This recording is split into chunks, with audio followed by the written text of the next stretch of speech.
Maria telah memilih bagian yang terbaik.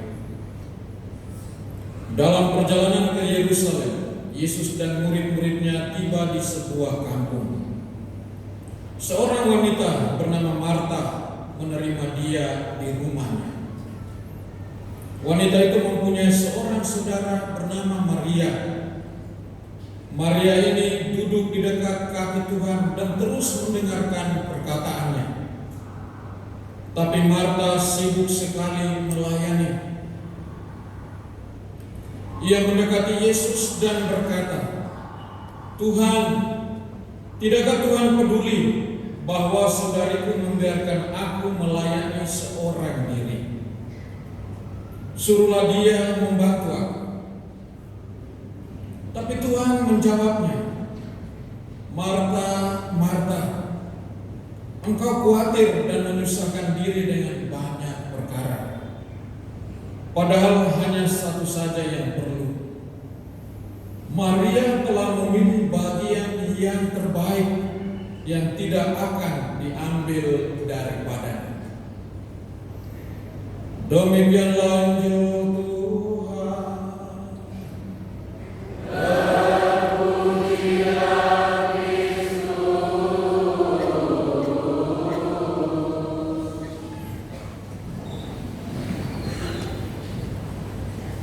Saudara-saudari, kaum muda, anak-anak yang dikasihi Tuhan, selamat pagi, selamat hari Minggu. Pilihlah yang terbaik di dalam hidup ini. Dan kalau Anda memilih yang terbaik, tentu akan menghasilkan buah yang berlimpah di dalam hidup Anda.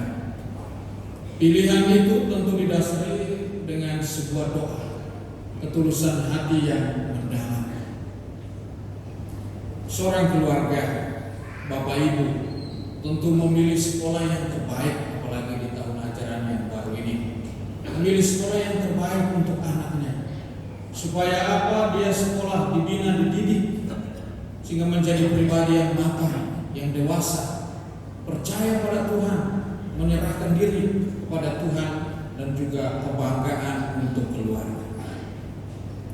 Seorang yang mau menikah, dia tentu memilih gaun yang terbaik, yang sopan, yang rapi, dan tidak transparan begitu. Seorang yang lagi jomblo, anak-anak muda, tentu dia pilih pacarnya yang baik, dia pilih yang terbaik. Tapi lain kali kalau terlalu banyak memilih, susah juga untuk memutuskan. Pilihan ini, pilihan itu, dan lain sebagainya, susah untuk memutuskan. Dan itu susah, itu dialami oleh kaum muda sekarang ini. Anak-anak muda banyak pilihan, susah untuk memutuskan. Akhirnya sendiri lagi, tidak dapat pasangan. Hari ini saudara-saudari, Tuhan itu luar biasa memuji keluarga Abraham dan Sarah, memuji Maria dan Marta. Sarah dan Maria dipuji oleh Tuhan karena setia, pasrah, mendengarkan apa yang dikatakan oleh Tuhan di dalam hidup mereka. Saudara, Abraham itu ada 3 istri, ya. Ada Hagar, ada Sarah, dan ada Keturah, ya. Kalau kita orang Katolik cukup 1 istri saja, amin. Amin. Satu saja, 1 itu cukup. Kalau 3, aduh, malah pekerjaan berat itu, mengurus yang itu. Tapi Abraham ini luar biasa. Ya. Setiap saat dia mau bersyukur pada Tuhan, karena Tuhan itu begitu baik. Suatu saat tadi dalam bacaan dikatakan begini, bahwa ada 3 tamu surgawi datang mengunjungi keluarga ini. Abraham adalah orang yang sibuk. Dia sibuk melayani 3 tamu itu. Tapi Sarah, dia adalah orang yang diam. Dia diam dalam arti dia merenungkan begitu baiknya Tuhan, sehingga Tuhan mengutus 3 orang ini datang mengunjungi keluarga mereka. tamu agung. Tapi kunjungan ini membawa dampak yang sangat luar biasa di dalam kehidupan Abraham dan Sarah. Mereka itu bermohon bertahun-tahun supaya punya anak laki-laki. Setelah Abraham melayani, tadi dikatakan demikian, dia layani dengan baik, ini, itu, dan lain sebagainya. Ada satu tamu ngomong begini, Abraham, kamu jangan takut. Tahun depan kamu pasti punya anak laki-laki. Hebat ini. Abraham, kamu jangan takut, tahun depan pasti kamu punya anak laki-laki. Karena apa? Kamu berserah pada Tuhan. Karena apa? Kamu yakin kepada Tuhan. Dan itu terjadi dalam diri Abraham dan Sarah. Sarah melahirkan siapa? Ishak. Hebat itu. Bahwa apa, saudara-saudari, janji Tuhan tidak pernah mustahil di dalam hidup kita. Janji Tuhan akan tergenapi. Janji Tuhan akan disempurnakan. Bukan cuma dalam keluarga Abraham dan Sarah, tetapi juga dalam keluarga kita sekalian. Amin. Kalau orang berserah kepada Tuhan, saya itu selalu percaya bahwa dia hidupnya itu akan mengalami berkat yang luar biasa. Ini Abraham dan Sarah ini mempertebal iman mereka. Dan mereka mengakui Tuhan itu begitu baik di dalam hidup mereka. Poin yang kedua, Marta dan Maria. Saudara-saudari, di mana-mana orang tulis ora et labora, ya, entah itu dari kalangan apa saja. Orang setulis berdoa dan bekerja. Berdoa dan bekerja justru inspirasinya dari kisah Maria dan Marta. Marta tukang sibuk, Maria tukang doa. Sama seperti keluarga kita, kalau ada di dalam rumah tangga ada ibu yang anggota legio atau prodiakon atau siapa, tiap hari dia ke gereja itu. Bisa ditanya suami, kemana bu? Mau ke gereja. Buat apa? Legio. Mau buat apa? Melayani orang sakit, di mana di rumah sakit dan lain sebagainya. Sibuk. Tetapi Tuhan mau mengajak kita bahwa Maria itu telah memilih yang terbaik di dalam hidupnya. Mendengarkan Tuhan. Mendengarkan Tuhan dalam arti mempunyai satu relasi personal pribadi dia dengan Tuhan yang memberi berkat untuknya. Maka untuk kita sekalian, sebuah pesan singkat di dalam hidup kita.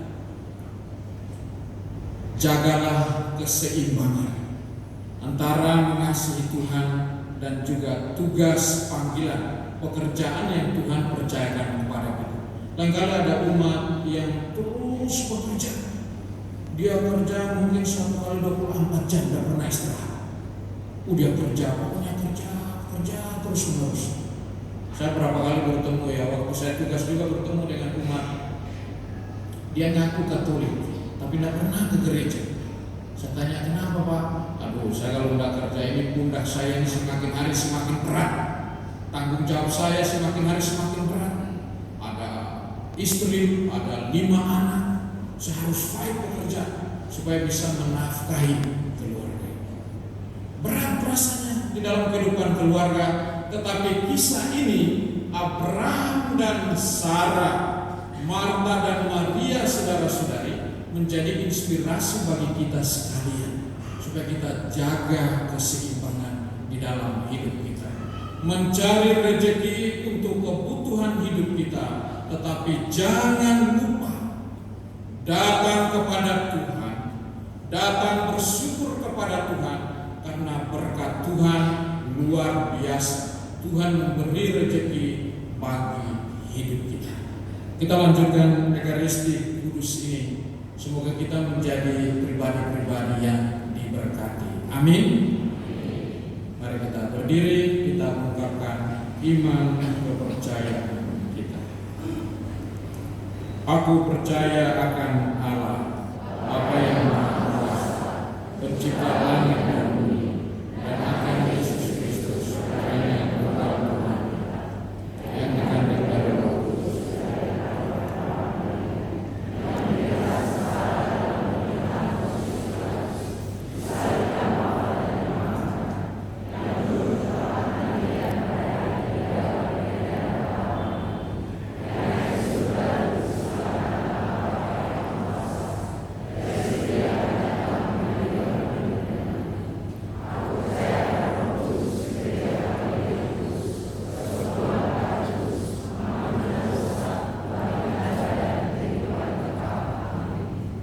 Saudara-saudari yang dikasihi Tuhan, marilah kita berdoa kepada Bapa di surga yang selalu siap sedia mendengarkan doa kita. Bagi para pemimpin gereja, semoga para pemimpin gereja tidak pernah berusaha mempengaruhi orang dengan mempertunjukkan kekuasaan dan semarak tata lahirnya, melainkan bersikap terbuka bagi semua orang dalam pelayanan yang sederhana. Marilah kita mohon. Kabulkanlah doa kami. Bagi para pemimpin masyarakat, semoga mereka yang diserahi tugas kepemimpinan dan tanggung jawab selalu mudah dihubungi. Semoga mereka mencari apa yang terbaik bagi orang yang dipercayakan kepada mereka. Marilah kita mohon. Kabulkanlah doa kami ya. Bagi mereka yang sedang mengalami kesulitan, semoga orang-orang yang baru mengalami kesulitan bertemu dengan saudara-saudari yang menyambut mereka dan mau mendengarkan serta menghormati mereka sebagai manusia, sehingga harapan serta semangat mereka pulih kembali. Marilah kita mohon. Kabulkanlah doa kami ya Tuhan.